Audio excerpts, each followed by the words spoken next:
Hello boys and girls, sorry I can't be there today. I have to stay home and take care of my baby girl who is sleeping right now, so if it sounds like I'm whispering, that's why. So let's start with your entry document for the holiday shopping challenge. This is a budget challenge where you will be using your skills in math to do some holiday shopping, something that your parents are doing now. Maybe you have some allowance and you're learning how to do this too, but this is definitely a skill you need to have when you get older and want to start using your own money or allowance. Alright, so what you see here is the very first piece of paper. Actually, it's two that I gave to you today. So if you need another one, just make sure that you ask a teacher. But I did stamp this and the other side today. So if you have a stamp, you are on track for your points. Again, this is 100 points due Friday. So a small mini project. This is the second page. Again, attached to the first page. We filled these two areas out on the board. So I know I gave points, gold marks for the first three. I believe you did that in my second block class. And this is just... Alright, welcome back, boys and girls. Let's go into the next worksheet that was given at the door. This was the holiday worksheet that was given as your do now. It was a very quick warm-up where you got to list anything that you wished for Christmas. And you had about, say, 5 minutes to think, 5-10 minutes to think about everything that you might want. So here's an example that I did. I wanted a puppy, a cozy sweater, an iPhone 7, and a new TV. Then after we did this, I rang the bell and we talked about the entry document. So after talking about the entry document, and once again talking about the second page, the need to knows, the resources, and the rules, I told you to go back to this page and finish your holiday wish list. So what your list should look like is something like this. Say, for example, you wanted a puppy. You needed to write who the item is for. So I put my daughter's name, where I purchased the puppy or will purchase, and how much the puppy will cost. Then I did the same thing for all of the other items on my list. I had 4 here. Pretty sure you have more than 4 on your own list. The next thing you're going to do is make sure, double check that your name, date, and block are on this paper.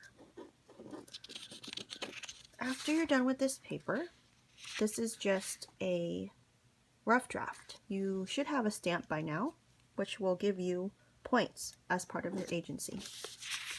The next thing that you're going to get today, this is your final paper.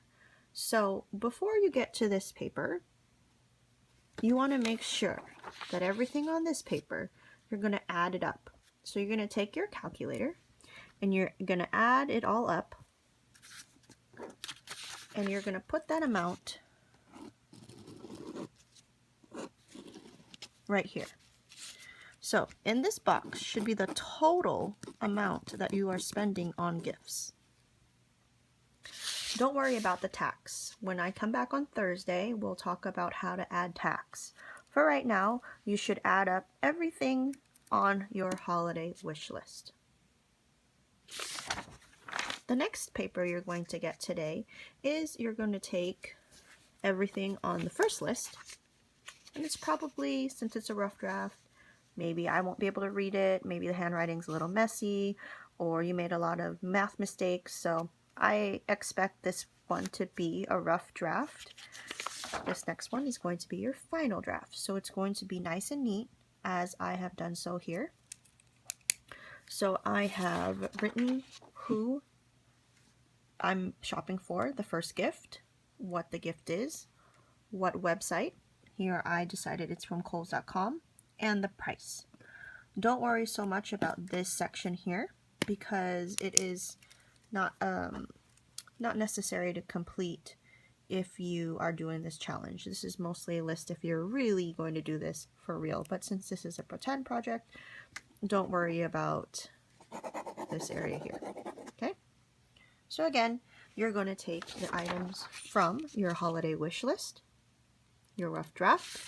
You are going to write it out here, and then making sure these two go together and you have a total of how much you spent. Okay, boys and girls, welcome back. The next step that you're going to do is you are going to log into your math class. So here I am logging into block 2. You can see the agenda for today, 12/12, is up. So this is just an overview of everything that we did today, including the example and the entry document. The next thing you're going to click on is, oops, sorry about that, today's agenda, Tuesday, and there it is. So your do now is you are going to be given a calculator at the door by the sub. If not, just go get a calculator now and find the total of the money you spent on gifts. So in my last video, I showed you where to add the total on your list. So you should have it there. The total amount of money that you spent on gifts should be there. And again, your shopping list. Okay. If you haven't finished shopping, then you need to finish that now. Continuing on, here is the objective. So there's that total that you spent on gift at the top of your holiday wish list and put a box around it. Next, you're going to research some charities that you would like to donate. So again, you're going to write the amount that you spent on your gifts at the holiday wish list.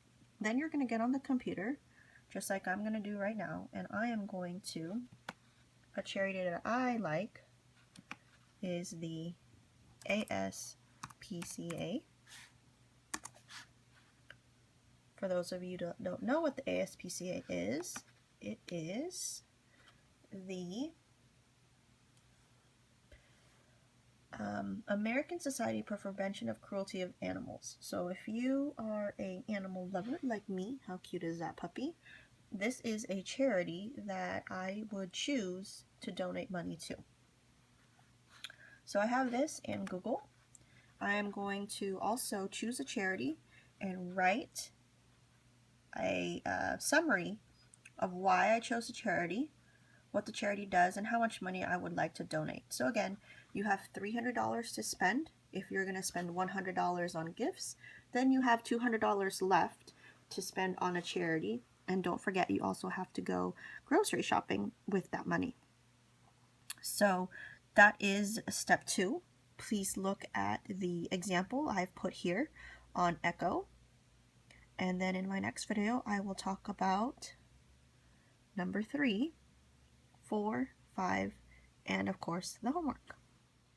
Alright kids, welcome back. So in my last video, I talked about where to look on Echo. Again, this is the agenda for Tuesday. And I talked about number 2, the charity portion, making sure that you choose a charity that is near and dear to your heart, and looking at the example of the summary that you have to write. So a summary can be anywhere from 3 to 5 sentences, including the charity's name, why you chose that charity, what the charity does, and how much money you would like to donate from your $300. In this video, I will be talking about how to look at number 3, add the total number of money spent on gifts and the total amount that you will donate. So on your holiday wish list, which is the snowman, you already have the total spent on gifts. At the very bottom, your next step is to write down the total number of gifts one more time, the total amount you're giving to charity, and the total amount you might spend on food. This is an approximation or an estimate right here. Now, depending on how much you spend, should tell you how much money you have left to spend on your donation and food. So here I decided I spent $150 and I would like to donate $50 to charity and $50 for food. Now, making sure that this adds up to, so 150 plus 50 plus 50. Again, you have a calculator to do this, but don't forget, this is math class. You have to show your work. So you're going to add the zeros, the 5s. 5 plus 5 is 10, plus 5 is 15. 250. That means I still have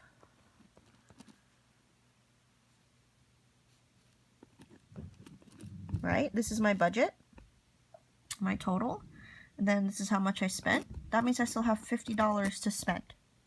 So in this example, I can choose. Maybe I want to put more money to charity, or maybe I want to spend $50 on gifts, or I want to make more money, put more money towards food, which I probably won't suggest because you only need to feed 6 to 8 people. So that means I need to go back, and again, I'm using a pen, but you guys are using a pencil.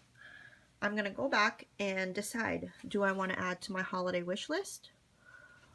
Or do I need to go back to the computer and add more money to my charity?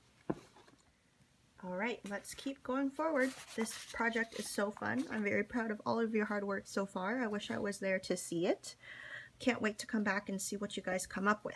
So just to recap what we talked about in our last video is I went over step 3 is making sure that your budget, that you're on track.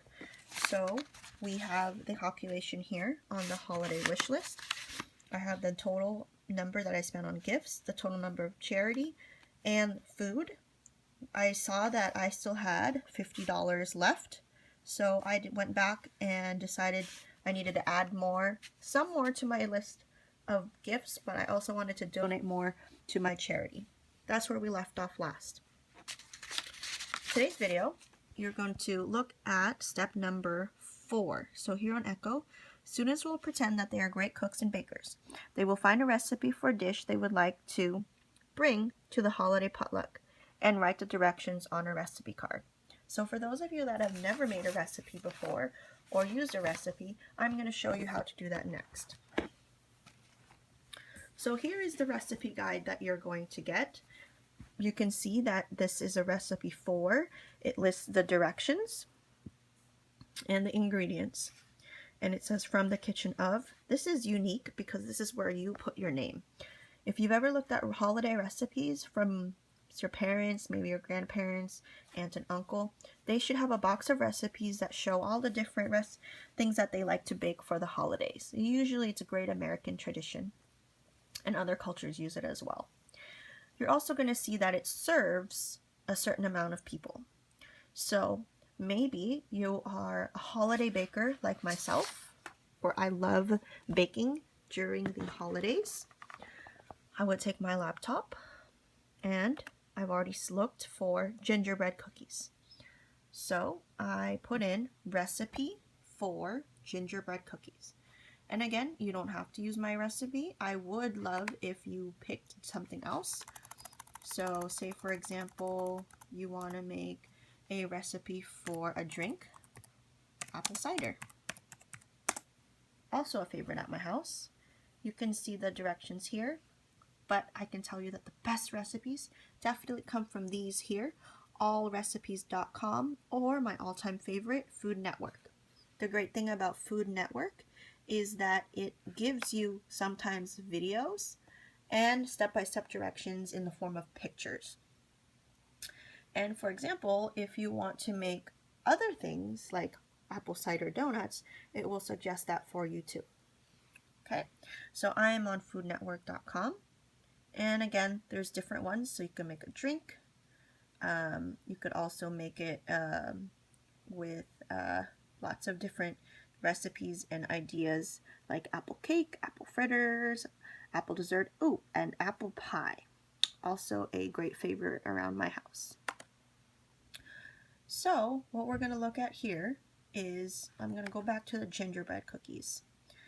And again, I'm going to use Food Network. So I'm going to click on the recipe, and then it's going to look at, hey, those are it. Now I'm going to look to see that the yield, meaning how much do you make, is very important. Remember, you are cooking for